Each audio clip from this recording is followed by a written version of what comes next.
My name is Presley, and this is CS50. My name is David Malan, and this is CS50. Okay, so I'm here with Professor David Malan, who teaches CS50 at Harvard as well as online CS50X on edX. And first of all, it's just an honor to be here, and thank you so much for taking a couple minutes to sit down with me. Oh, of course, it's great to finally meet you in person. You too. I really love CS50, and you're one of my favorite teachers. I just want to tell you that up front. Well, thank you. I've seen all your videos online, so it's good to be in one now as well. Yay, you're in one. Thank you so much.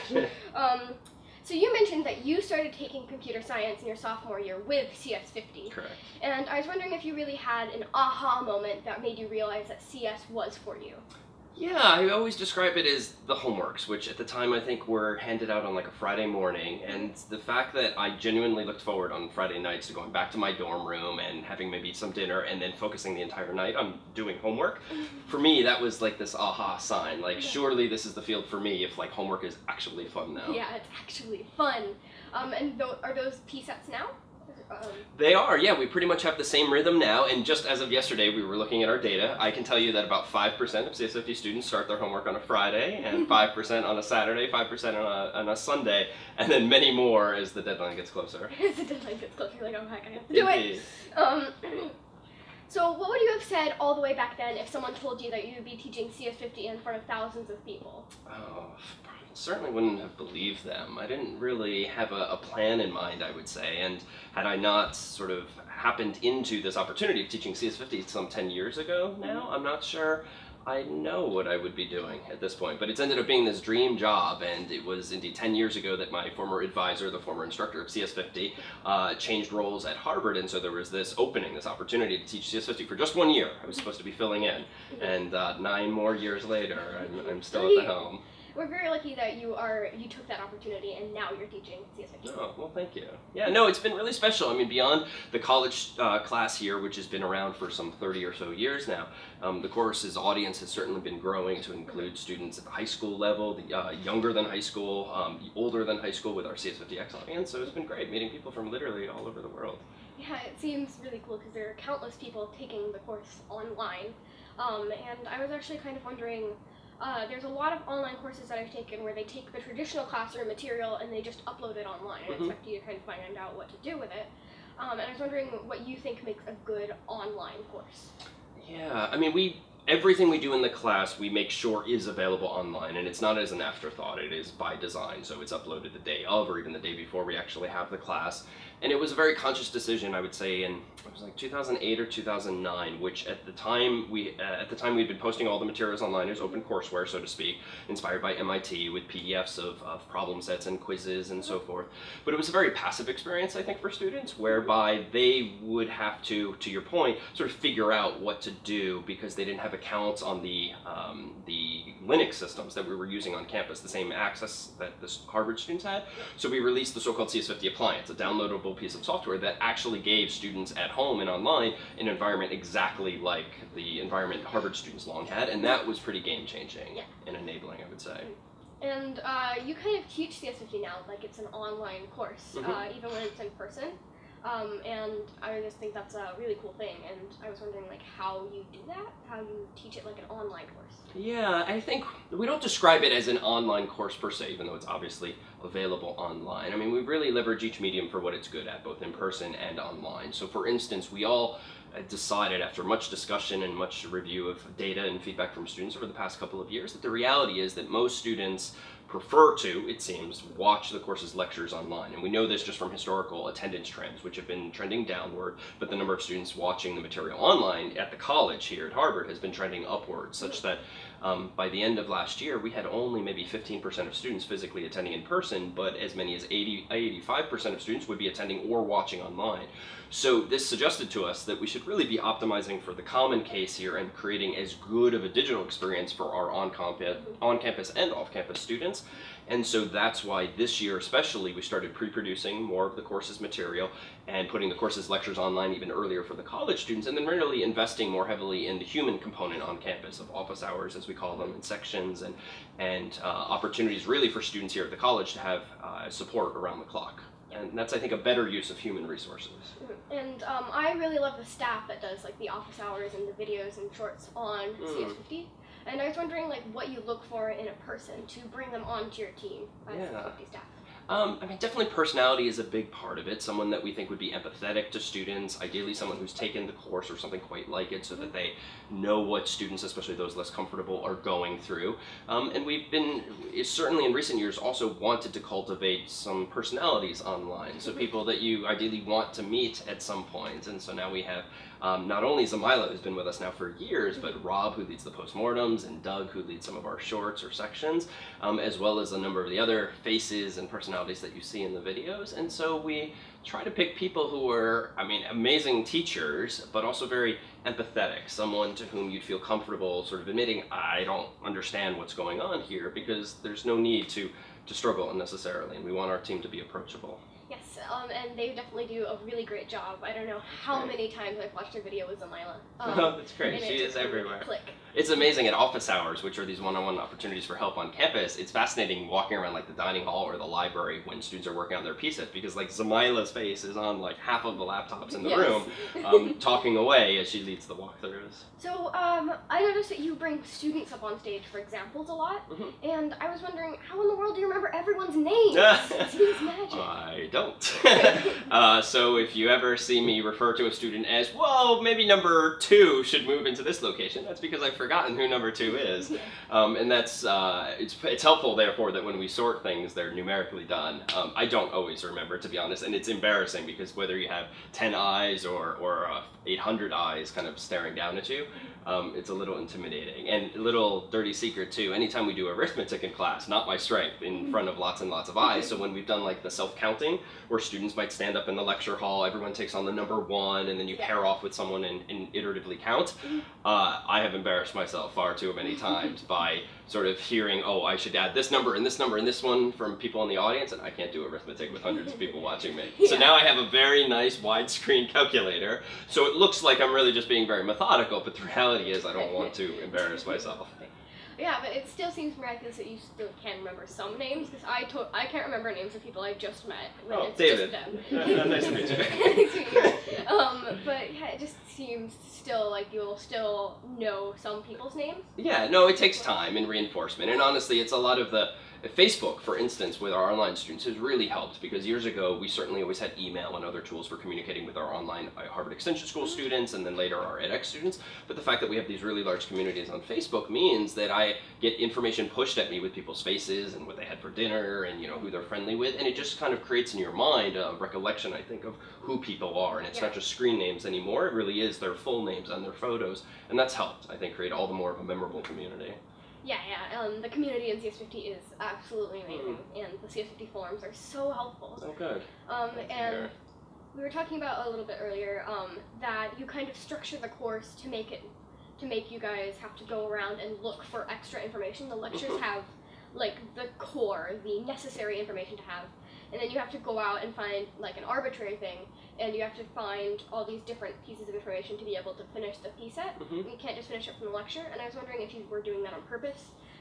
It is, because the reality is I think that's the better lesson longer term for students, because you're not going to be spoon-fed solutions to or steps to solving every problem in the world that you encounter. The reality is a lot of the material changes over time too, and so what's important in the lectures, for instance, I think is some of the fundamentals, the ideas that are ideally invariant, even though the implementation details might change over time.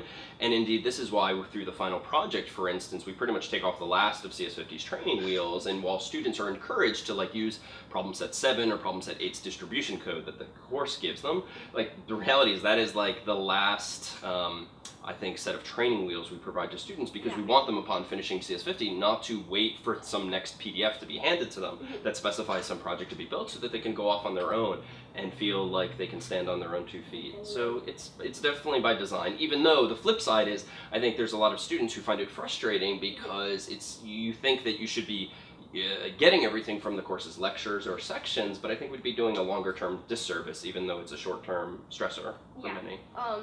It's definitely really, really helpful and helped me learn a lot of things, because I went out and I found this on my own, because I couldn't figure out how something I was using was working. So I would go and research it, and it actually helps a lot. So I just wanted to say that's actually a really good teaching I'm glad to hear. No, and it's true. It's kind of a life skill now to be able to Google something or look it up online and sort of make sure you know like have the right mental model, so you know what terms are germane and what you might want to look for and what sites are reputable and so forth. But I think that's what people are going to do every day of their lives after a class like CS50 anyway, so we might as well help them get better at that.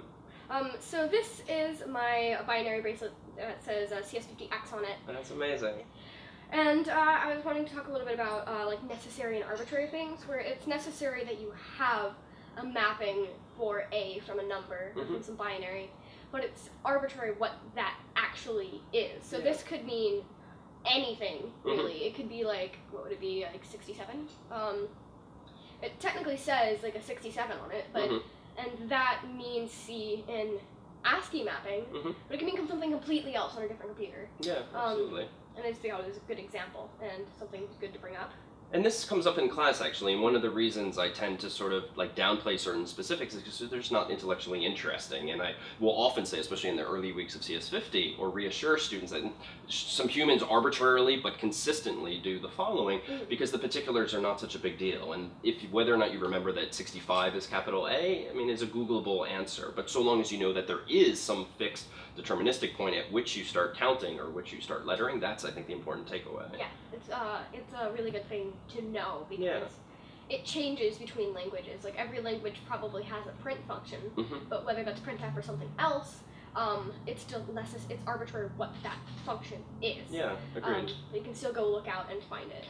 And same thing with the inter-language differences that we explore in CS50, like when we compare Scratch blocks against C blocks, I mean, it's pretty arbitrary that there's all these parentheses and semicolons and curly braces. I mean, none of that is the interesting stuff, but the idea is still the same, a loop that iterates finitely many times or infinitely many times. Like, that's the invariant idea. Yeah. Oh my gosh, syntax is really hard to me. Just comes with practice. It does come with practice. I've forgotten slightly less semicolons recently, which is good. Is that because you switched to Python? I haven't switched to Python quite yet, but I still forget lots of semicolons. But you start to see those things more quickly, honestly, and that's one of the advantages of teaching something 10 years in a row is that you walk into office hours, students having some bug, which is absolutely very genuinely frustrating to them, but your eyes are sort of trained eventually to just like spot something and, oh, that's what the issue is. That's not right, you need to do something else there. Yeah. I've done that for a while. The game of 15 set took me so long to figure out why it wasn't working. Is because I was accessing some data that I was not supposed to somehow, and I didn't really realize it. But I figured it out, and that was the good part. And you talked about it a little bit, like sometimes there's just that really satisfying moment of you figure out the preset and you did it, and that stupid bug you couldn't find is gone and fixed. And you might have a very dysfunctional program still, but the one bug you found is gone. And just super helpful, and it's a really good learning structure that I find really fascinating in CS50. Oh, I'm glad to hear. Well, and I think that too is what's so gratifying about this field in general, especially when learning programming. Even though it seems hard, and it is hard for quite some time, like eventually, once you get good at it, like you will understand everything that's going on inside of a program. And even if you do find some bug or encounter some bug that you're really not sure how to solve, like it's a very final moment when you figured it out, because now you understand everything that just happened, and there's no more magic. There's no, magical programming, like the magic of how Google works. Yeah. You can look at it and you can understand it. Agreed. Which is super duper cool. So after CS50, once people have done all the stuff we talked about before, what do you recommend people do? That's a good question. I think the most empowering thing to do is to find some personal project of interest. So if you want to build a personal website, that's great. If you want to build something that like solves a problem at school or for your company, that's great too. If you want to do things more academic and pursue other fields, like we point people at like Coursera's Data Structures and Algorithms course from Princeton, which is a good next step. And there's just so many resources out there. And I think the most important thing to do is to find some personal project. And maybe even back in the day for me, it was like setting up my own server. Like I could have just used someone else's server, but I wanted to administer it myself. And I don't want to administer my own servers anymore, but like there was a high return on doing that the first or the second time. And so I think finding something that just has a personal connection to you is important. Personal connection. I've been really, really always interested in machine learning and AI, so that's probably a personal project that I've been working on a little bit. Like I've made countless chatbots that throw out a set response to things. That's cool. But yeah, I've been trying to figure out machine learning, and I just started the lecture in this year's. Yeah, we just introduced that thanks to a colleague at Yale. I'm so excited about it. Well, and the problem set, when you get to it, is inspired a little bit by, in our on-campus exam this past year, we had a problem that was about Super Mario Brothers, which is like the version of it that I grew up with. And what's really cool is that there's some great articles out there about how you can dynamically generate levels for games like Super Mario Brothers just by inferring certain rules, that like pipes need to come from the ground and bricks need to start from the ground and not be randomly in the sky. And so like machine learning is really good at even generating compelling levels for games as well. This machine learning can be used for so many things other than a robot that you can talk to. Yeah, absolutely. World generation is ran by a machine who learns. And something I've played several video games before where it kind of tracks how long you spend in a certain part. Like if you're playing a space game and there's a really cool planet, it kind of tracks how long you spend there. And if you spend a lot of time there, it has taken that information and used it more often, made more planets like it, which is super cool. And because what you first think of when you hear machine learning is someone talking and hanging out with a robot. But really, it can be used for so many different things, and it's definitely a very, very heavy interest of mine. Yeah, absolutely. No, it's a very cutting-edge field to be interested in, so I'm glad you're just diving in now. Yes, I'm super excited. So one thing that I definitely care a lot about is girls in computer science and STEM fields, because sometimes they don't feel like it's their place. And I was wondering if you notice a difference, like there are more boys than girls in CS50? There are, here at the college included. We tend to have more women taking CS50 than are necessarily pursuing computer science more broadly afterward. So there still tends to be a bit of a narrowing funnel, unfortunately. But this is one of the reasons we've been so excited about our CS50 AP initiative, the adaptation of CS50 for high schools, because I think the reality is we are finding statistically that there's fewer women even shopping CS50 here at Harvard that first week of school. And so they've already, for some reason, become disinterested in or less interested in actually exploring some form of computer science. And so we hope that by going a bit more upstream, so to speak, engaging with students when they're younger, both male and female students alike, that there's a better chance of being able to reach students in equal proportions and being able to message to them that irrespective of gender, like this is absolutely a potential field for you. And if it's something that you like and find an interest in, you should absolutely pursue it, not just in high school, but in college and beyond. Yeah, are you doing anything active on campus to reach out to people that don't really expect that computer science is their field? We do to some extent, and what's been great is that there's a number of like on-campus groups that are focusing on this. There's a Wix group on campus, for instance, Women in Computer Science, and just a few weeks ago did they host an event that we, CS50, filmed for them so that they could broadcast it online called We Code, Women Engineers Who Code, and that brought a whole large audience of male and female attendees alike, but for a lot of high-profile speeches, a lot of discussions about opportunities in STEM and in computer science and in industry more generally.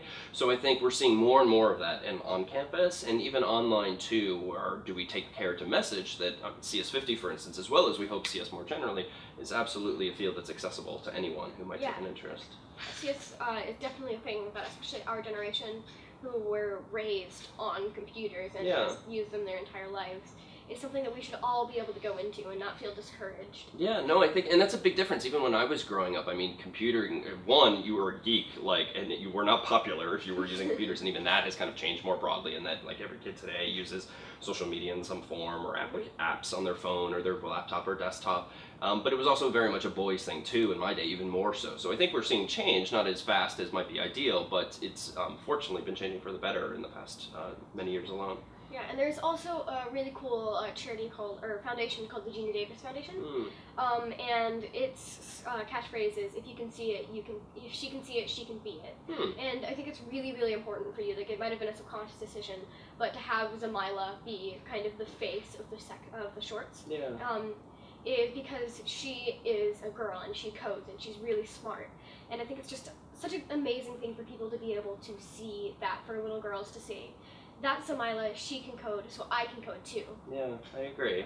Yeah, and we've had a number of our teaching fellows and even head teaching fellows of the year start, male and female alike, but start off as among those less comfortable, where they'd never programmed before, and then just a year or 2 years later, are they leading a computer science class? And so that too, I think, has been hopefully helpful messaging for students who might otherwise be quite intimidated by the field. Yeah, so message of the conversation. Go check out CS50. It's really, really good, and it's an absolutely excellent introduction to computer science other than Scratch, which is what I used for like 5 years. And you should definitely go check it out. There'll be a link in the description to where you can go check out CS50X on edX. But yeah, thank you so much for taking the time. Thank you so much as well. Great to meet you in person finally. Yes, it's really great to meet you as well. Likewise. Oh, thanks.